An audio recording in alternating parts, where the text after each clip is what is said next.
Hello, everyone. Welcome to today's episode of whatever it is I'm doing. And one of the things that's been on my mind a lot lately, and that I really wanted to take a moment to talk about, is the idea of your divine assignment. And what I mean by that is, instead of viewing your life as a cluster of circumstances that need fixing, instead treating everything that's going on in your life as a divine assignment. So that means whatever's going on with your bank account, that's your assignment. Whatever's happening in your relationship, that's your assignment.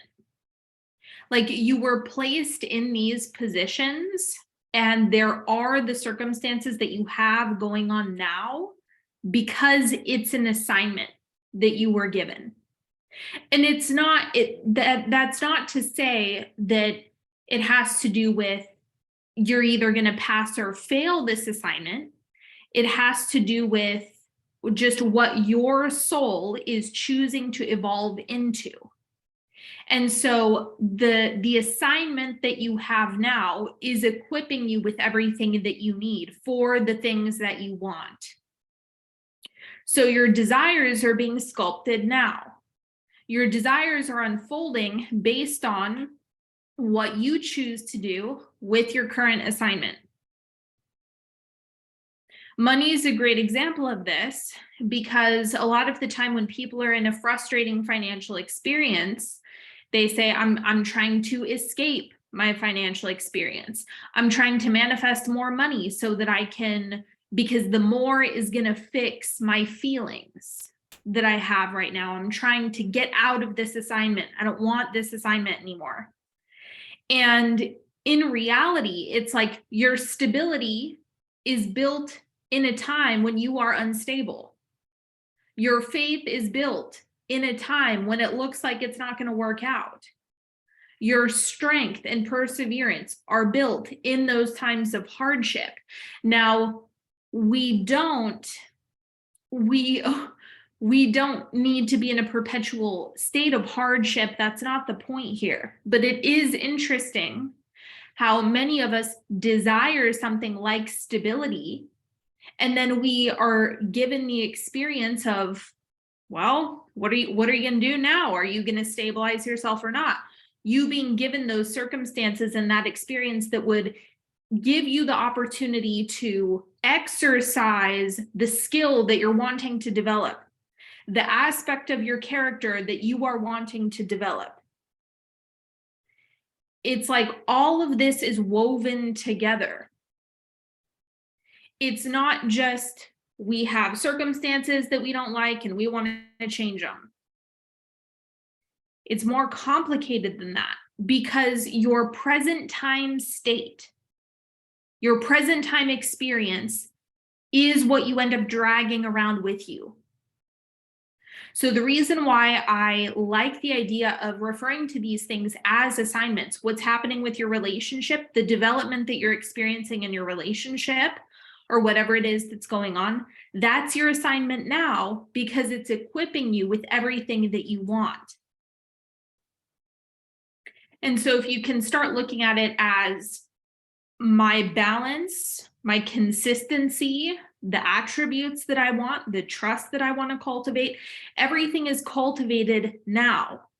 And if I don't prune myself in a way that is going to, shape what I desire for the future, then you're just dragging that same assignment around with you. Because what really wants to happen is the sensation and the development of character. That's what actually wants to happen. This is why I keep bringing up money, because it's so easy for people to fall into the trap of more money would fix this. Kinda, sorta. Like, I understand the logic of that, and it's very easy to buy into that. However, you can maintain a crappy financial pattern and mindset and attitude with money and then carry that forward into the future and just mimic that pattern with bigger numbers. You can make $1 million months and still have a feast and famine cycle. You can have lots of money and still fear that things are going to bottom out. Those things are still available. That doesn't just go away. More does not fix the circumstances. I was talking about this with one of my girlfriends yesterday. We were talking about relationships, and I was explaining to her that I was in this contemplation of how a man could give me what I think I want, and I could still find a way to access the feeling state that is negative. Like, I could still choose that. I could still use some other thing or some other experience or some other thing that isn't met yet and use it as an excuse to feel this way. That will never go away. And I was just having all this awareness about it, because it's like you have to be careful on how much you dabble with certain things or how much you intervene with certain things in certain circumstances if there's a long-standing pattern. And so instead, if we're looking at it as this is the assignment, meaning I need to build and construct my desires from here. My character development begins here with the ingredients that I have now. Everything that I'm wanting, everything that I hope for the future is going to be influenced by what I choose now.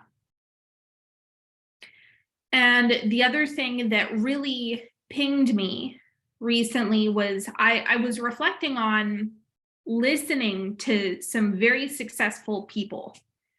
And one of the things that you'll often hear from people who are super successful is, I made a decision that I was going to really be appreciative, that I was really going to soak up everything that was going on in my life now. Or I was really, I decided that what I was experiencing was okay. Like, I made peace with where I was at. You hear it over and over, and it's interesting because a lot of people miss that part of the story or fail to truly hear it and let it land because it's not that interesting. We like hearing about people getting to the summit, right? Like the top of the mountain. We want to hear about that moment that everything burst, the moment everything popped into reality. That's the exciting part. But the bedrock of it, a lot of the time, is gratitude or an acceptance of present time, a willingness to work with present time, and a decision that what was happening in present time was good. Or even if it wasn't good, I was going to go seek out good things in the mess, because you have to build from now. You don't have any other option. What are you going to do? Wait? Is that the alternative? Either you build now or wait. Wait for what? Something to change, right? And so it's just, how often is that going to work? Because the circumstances can evolve, yet your perception, your feeling state can remain the same. Which is why this is why people talk about the present moment, working with now, the power of now. That is so common because it's the only place that we can actually do anything from. It's the only time that we actively experience. Now never goes away. If you're thinking about the future, you're thinking about it now. If you're contemplating the past, you're doing it now. If you're in meditation and focusing on your breathing, you're doing it now. If you're focusing on a worst case scenario, you're doing it now. If you're focusing on a best case scenario, you're doing it now. Now is it. That's the only place that you can build from. And so when you start looking at, okay, this is the assignment, meaning where I desire to go, I know that God has provided all the things that are necessary for me to get to these places that I desire, that I would like to create in this lifetime.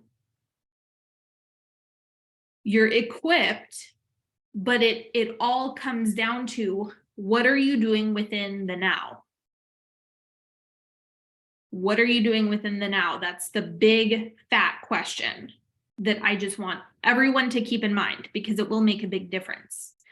If you can really focus on nothing needs to change in order for there to be improvements that are oncoming.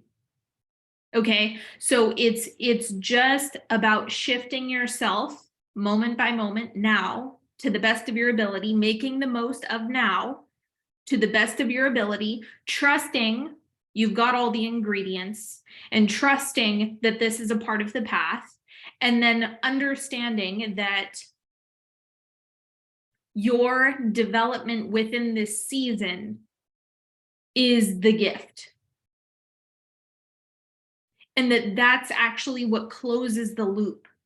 So you close the loop if you're having a repetitive, uncomfortable experience and you're sick of certain circumstances, or you find yourself perpetually waiting and kicking the can down the road. You have to decide that you are going to close the loop, or that assignment won't go away. You won't graduate to the next assignment. And working on the same assignment over and over is boring. And so again, this is all perceptual. I'm not talking about this is technically what's happening, and some man in the clouds is sending out assignments and blah, blah, blah. No, this has to do with a desired evolution that you want to have in this lifetime. You're ultimately calling the shots, but you want to make sure that you're really focusing on closing the loop. Right. So when you have the behavioral change, or when you have the attitude shift, is when you close the loop and you can graduate and move on to whatever else you want to create. So where I think the idea of manifestation in large part has been bastardized is the idea that the manifestation will save me. The manifestation will fix it. The manifestation will provide relief. That's a misunderstanding. That's a misunderstanding. Because first of all, that's the wrong order of operations. We know feeling first, matter follows. That's how this whole thing plays out. That's how energy calcifies, is from exercising a feeling, practicing a feeling. So not only is it backwards, but it also makes you dislike where you are. So if you are experiencing stuff around money that you don't like, and you scold the money, and you're angry when you look in your bank account, and you're annoyed, and you snarl at your paychecks that are coming through, and you feel irritation, what the fuck are you doing with your assignment? What are you perpetuating? Like, what do you think is going to happen when that's how you're using the present moment? That's what you're choosing to do, is to disrespect money, and you want more? You want more. Okay, good luck. Good luck with that. If that's the attitude, why would money want to spend time with you?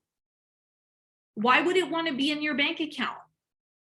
You scold it, you disrespect it, you say nasty things about it, you get annoyed at it. You're not a good time. Why would it want to hang out with you? Why would it want to cozy up with you? Really ask yourself this. If the love of your life does something sweet for you, and your response is, ugh, finally, why would they continue to do anything nice? I'm making an effort and now I'm getting scoffed at. Now I'm being ridiculed and cut down. It doesn't exactly excite me and make me want to do it again. Yet this is how we treat the present moment all the time. We're doing it constantly. When you look in the mirror, right? Instead of considering that what you are emitting now will become, all of those moments in time will add up and overflow into the experience of later. And if you walk up to a mirror and you're mean to yourself every day, what's going to add up? You discourage yourself, you speak meanly to yourself, all your cells are listening, you're emitting it. It perpetuates into the future. You carry your circumstances around with you because it's a mishandling of now. Why would you get a new assignment? Why would you get the assignment of maintaining a beautiful body when you treat it like shit every day? Why? It's like, okay, well, you're treating it like shit. So you get the assignment where that's the experience and that's what you brush up against, because you're not resonant with a new experience and a new assignment. This is the assignment. This is where you're building. These are the resources that you have. This is where, yes, this is a step. This is where all of the ingredients are present in order for you to get to where you want to go. But you've got to know that. You've got to know that nothing actually needs to change in order for you to build. It's okay if you don't have every single piece yet. Oh, the example that I wrote down for this actually was Quentin Tarantino. Okay, we all know Quentin Tarantino. But where he started, I don't know how many of you know this, but he used to work in a video store. Like not Blockbuster, but basically the same thing. Okay, so he was a movie fanatic. He would watch movies, he would rent out movies. Movies were his entire life. And his first attempt at making a film was absolute trash because he was a novice. And there was what, a handheld camcorder at some point in the late 80s, early 90s. And he was like, oh my God, this is not what I thought it was going to be. His vision for himself was to make movies. His whole thing, if you listen to him talk or you've ever watched an interview, is I want to make movies that I want to watch. That was his whole MO. And so when he first made the attempt, it was absolutely terrible. And he realized, oh my God, I have no clue what I'm doing. This is way more difficult and complicated than I thought it was going to be. But that was his building. That was his assignment in that moment. If he had waited for a $500,000 budget, he would have been fucked. He would not be the type of filmmaker that we have today because he was waiting for circumstances to change. We wouldn't have all of the movies that we have now had he chosen to do that. And had he just carried around that same assignment where he's cursing the equipment that he's using and he's angry at everyone and he just complained the entire time, it's like the vision and the desire was big enough for him to trust that everything that was needed, what was in front of him in the moment. That was like the first step. And so this is the same attitude that has been very helpful and that I wanted to share with you as far as just treating it like an assignment, treating these areas of your life as building blocks. These are the initial pieces. This is the first stepping stone in the direction. You are not waiting. None of this is waiting. And this is one of the really interesting pieces about manifestation, in my opinion. is that so many moving parts are occurring and you can't even see them, but you are moving now in faith. Or I would hope you would be, that you would be moving now in faith, knowing that that is the outcome. Because so many other things are happening that are completely invisible to you. You don't know what other people are thinking, what other people are doing. And I'm not saying that to make you paranoid.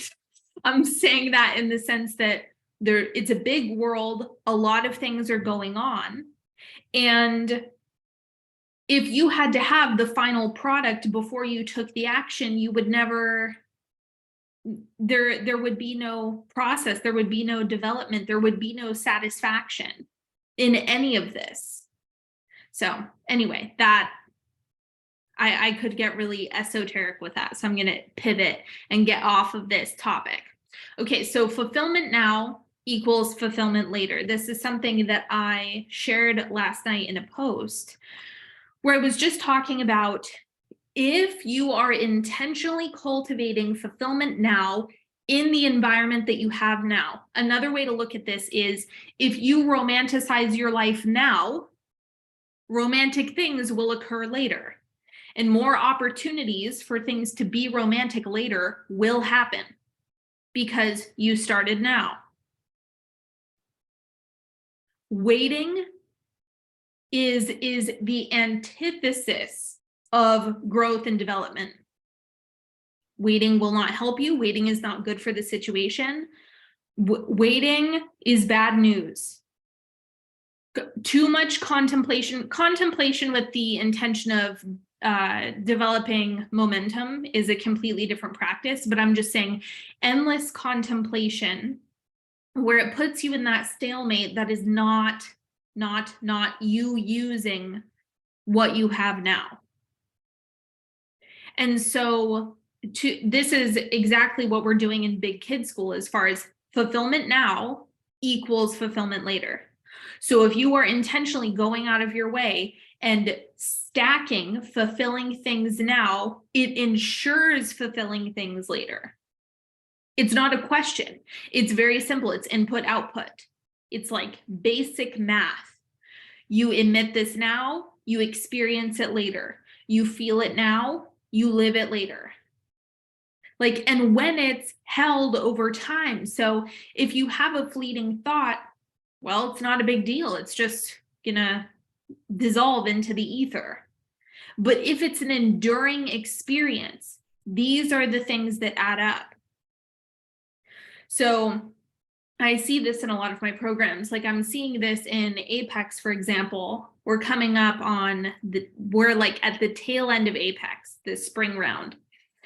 And what I was saying the other day is that Apex has some kickback because the momentum that you've been building for months has aftershock after the fact, because it's like you've been perpetually casting votes, you've been holding an energy for a certain amount of time, there's been an enduring frequency for an extended period. It has no choice but to occur in your future, or what you experience as future is another now, whatever, technically. And so the same idea, this is also why people quit really early on, is they don't understand that there's an energetic maturation process. So it takes time for energy to mature, and it takes time for it to actually become dense enough for you to experience. And so your job is to hold it as long as you can, hold it as often as you can. And so it's like when I'm thinking about, I've talked to so many clients when we've gotten into conversations about fun and pleasure and fulfillment, one of the things that comes up a lot is a lack of sensitivity. And so if I'm dealing with someone who's had a lack of sensitivity that's been occurring for a long period of time for numerous reasons, but when they initially start trying to play with fun, fulfillment, satisfaction, pleasure, usually pretty early on, they talk about it's not giving me very much sensation. It's kind of boring.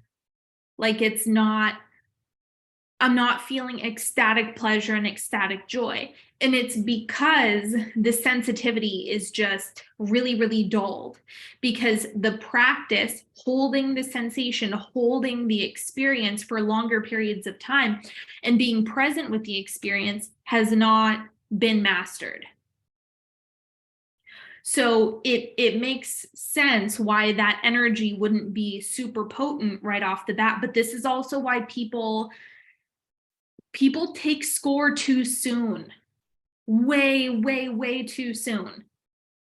And so it's like you have to give energy time to calcify. You need to give it time to solidify.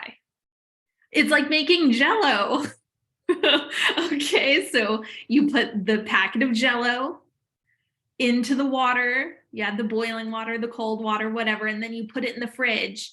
If you're to just open up the fridge and you're like, well, it's not solid yet. Well, yeah, it needs time to solidify. It needs time to come together and firm up.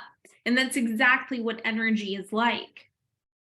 And that's also what sensations are like. They need to be practiced. Your sensitivity to different sensations, or your sensitivity to success, your sensitivity to love, your sensitivity to affection, your sensitivity to, name a feeling, name a sense.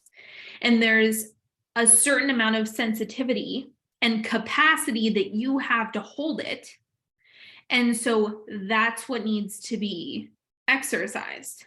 And so the reason why people prematurely conclude that they're no fun or that they don't know what they like is because there hasn't been enough time in the energy for them to actually make that conclusion.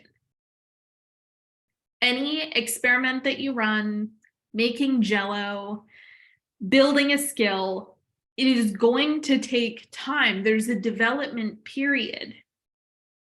And so when it comes to fun and pleasure and play and satisfaction, there is no difference. And so this is one of the things that I've had to work on with clients, and that I've noticed in a lot of people, is just tapping out way too soon. Don't tap out, because here's the thing that happens. People want something, and then when the conversation of pleasure and play comes into it makes an entrance, because it is the next step and it is the next phase of development. A lot of the time when people start getting impatient because they're not sensitive to the feeling of pleasure or fun or whatever, true enjoyment, they revert back into, no, I just need to wrestle this manifestation into reality. And if you skip the developmental phase of truly enjoying yourself and being sensitive to that, when you get the manifestation, it will burn out quickly, and you're going to be back in a state of being out of pleasure, dissatisfied, and wanting more. And so the point of play is to break the cycle of endless wanting and dissatisfaction. Something has to interrupt it, because this isn't working for people, and people are getting really burnt out on manifestations. And I'm seeing it a lot. It's just the constant, like, I need to get into alignment to make something happen. Like, that conversation needs to be interrupted. And it all comes back to, what are you doing with your assignment right now? How much satisfaction and pleasure are you even sensitive to really take on more? Because the thing is, you don't want more if you can't feel it. What is the point of being doused in love or money or fun or travel if you're numb and you can't be present with it because your presence muscles are weak? And when you go to a party or you have all these friends and you want all these experiences, but the sensitivity and muscles aren't strong enough for you to really enjoy the fullness of that experience. And so you have to trust your assignments are equipping you with what you need to experience more. You know, every stage matters. You don't want more than you can handle. You really, really, really don't. Sensitivity matters a lot. I'm listening to you while cooking. I've been super busy and exhausted. Cooking is play, coming back to myself after a rest. I love that. Yeah, so it's just sensitivity matters more than you realize, because that is where you really get to exercise a lot of power in the present moment. That way you can guide your attention. And also that way you are not constantly trying to flee. If you're in this state of wanting to flee all the time or wanting to fix something all the time, that often drives numbing behavior. And so I've already talked about numbing a lot with good reason. And so this is why we need to reconnect and get present and have a true mastery over making the most of now. One of the things that I have really had in my mind about Big Kid School is I do not want people to be under the impression that they need to spend a lot of money. And that's like one of my goals for this, is that spending, this is one of those things where I want people to feel like it's accessible now. It's not something where you have to go far or you have to do these really grandiose things or you have to buy a bunch of shit. That's the complete opposite of the point of this. The point of this is that it is accessible now. It's available now. It can be flexed now. Your assignment and resources are perfect exactly as they are. They do not need to change in order for you to really anchor this in and for you to practice it. And so one of the things that I've been thinking about, because I feel like with each theme that we're going to be doing weekly, it's like the potential to spend is there, right? Like the potential to go hard or purchase something extravagant or buy a bajillion arts and crafts supplies. It's like the potential is there, but that's not the purpose. That's not the point. I would rather people really, really go deep with what they have already and see just how much magic they can squeeze out of what's going on in their life right now and what's available to them within a very short radius of where they are, and with the things that are already in their home and the stuff that they're already doing on a regular basis. And so this is one of the things that I'm most excited about, because it's really about opening up your life that you're experiencing now. It's not about going and pursuing something. It's about soaking up the now, milking what you currently have going on in your life, because there's a lot there that you may not be fully sensitive to. So I want everyone's sensitivity to really come back online. And when that happens, your appreciation comes online with it. It's an interesting thing, because I think one of the reasons why people get really frustrated or annoyed with the idea of gratitude is because the sensitivity piece, like the sensation of being really appreciative and in gratitude, is a muscle like anything else. Like the sensitivity muscles seriously need to be developed. And so this is one of the things where my personal theory is that if people are exercising, increasing their capacity for sensations, okay? So when you're stretching it, because as you experience sensations, your nervous system is increasing capacity for sensation as well.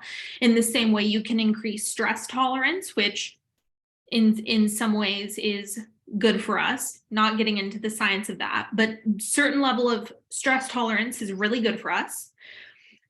our capacity for higher levels of sensation of good emotion is good for us as well. So my theory is if everyone's sensation increased, then that means gratitude and appreciation. We would be very, very sensitive to those things.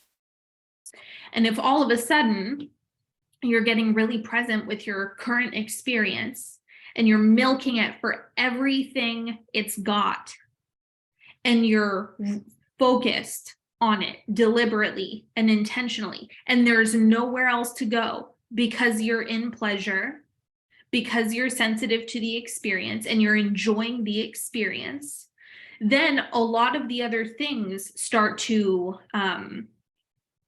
shake loose, so to speak. A lot of the other problems that people are encountering, it's like that will resolve a lot. Because when we're thinking about negative anticipation, so something like anxiety or rumination about something or a fixation on what you don't have, it's like, well, that's an attention issue. It's a focus issue. And so this is where I'm just feeling a certain kind of way about all of this, because it really is, we're just not that sensitive these days. The phones are really desensitizing, seeing things that pull us out of the present moment and being bombarded with an oversaturation of like too much. We're overwhelmed with too much stuff, too many ideas, too many possibilities. And then when you digest a bunch of that, it's very difficult to be present and in pleasure and sensitive to what you already have going on. And so we need to develop these things. It is so critical. Oh my God. It is just beyond important.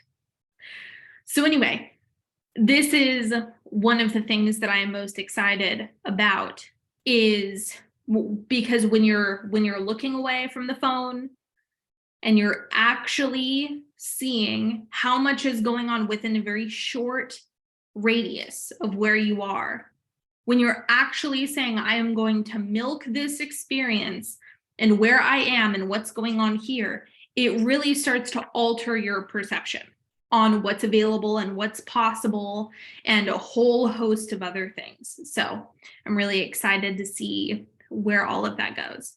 Okay, let me see if I have any more notes on this.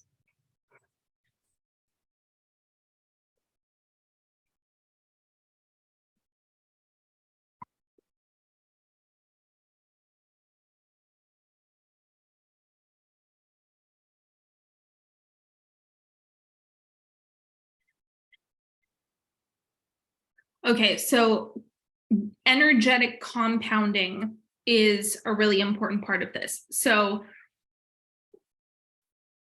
the now moment, exercising,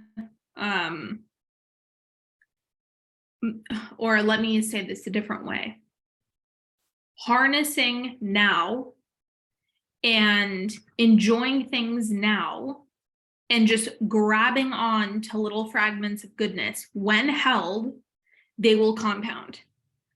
And so this is why when I'm saying good stuff now equals good stuff later.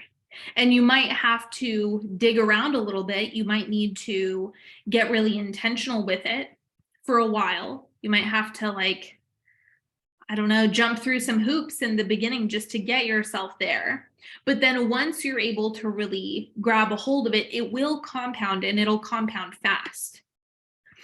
And so there was another thing. When you keep coming back to that, it gets easier to access again and again and again, and the momentum gets faster and faster and faster. It's a huge snowball effect. And so this is why if you are able to sit with exactly what you have and truly tap into, there is way more than enough. I am overflowing with all of this stuff. I'm feeling like my life is rich and full, and you emit that, a bunch of other stuff is going to come in and compound. That's just how momentum works. And so we have to start somewhere, and it has to be enduring. I really want to make that clear. And this is also why I made Big Kid School 3 months. I don't want you to do it for 2 weeks and then revert back to old patterns, because it takes time for these things to solidify. I don't want to just tell you about it and say, yeah, go have more fun. And then the momentum from the previous things that you've been experiencing just completely overrides what you're trying to gain traction with. And so if you're focusing on, I am committing to this and I'm going into this, there's going to be a new thing that I'm focusing on every single week, that's going to add up. And it's going to have the opportunity to actually become a consistent pattern that you can see the byproduct of, because it's enduring, because it's not short term. I played with a lot of different time frames for it, but I just kept coming back to, it needs to be 3 months. It needs to be 3 months. And so I'm just honoring my guidance around that, because I do think with my personal experience and working with people in the past, it's easy to put this on the back burner. So this is where we're going to truly establish a new pattern with all of this, because there's going to be enough momentum and enough experience, and you're going to get enough data to the point where it'll last a lot longer, and you can tap into it a lot quicker because you've been practicing it. So the practice thing is key. And then also remembering that what you're doing with what you have, what you're doing with the current assignment that you're experiencing, that will determine when you are ready for more. So if you are loving the shit out of your life, you are having such a good time, you are enjoying yourself, you are milking your current life experience, and you're doing it and doing it and doing it and doing it and doing it and prioritizing it and focusing on it and doing it and doing it and doing it now, not waiting. You're doing it now and you're living it now. You will automatically make yourself available for more.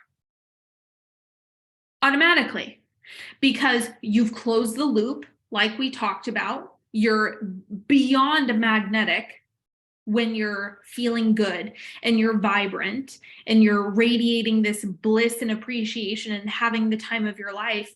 More things are going to come in, your capacity and sensitivity will increase, and so the natural evolution of you is more. But it's going to be very difficult to experience more and hold more if you're in the energy of waiting, and if you're in the energy of not good enough. Those two things will just make it very difficult for more to make its way to you. And so if you truly want to open the floodgates, it requires you to make the most of now and work with what you have, rather than pushing it down the line and saying, no, I don't have enough of this in order to blah, blah, blah. And that's a trap. Waiting is a trap, and thinking that you're in the wrong assignment or you're playing at the wrong level, that's a trap. Do not take the bait. Everything that you need to get where you want to go and to shift into more is available. It is. So anyway, this was a lot. Okay, I hope you enjoyed. Go check out Big Kid School. We start June 1st. Okay, I'm so freaking excited for everyone who's inside, everyone who is planning on getting inside. Come play.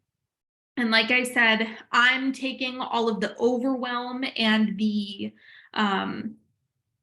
just all of the work out of it. So I'm removing all of the complications with it, and it's overwhelming. I don't know what to do. I'm removing all of that for you. I'm taking care of all of that so that you can just focus on putting this into practice and experiencing it and diving right in. So June 1st, we begin. Get inside. We're going to have a lot of fun. You're so welcome. I hope you enjoyed, and I will talk to you all later.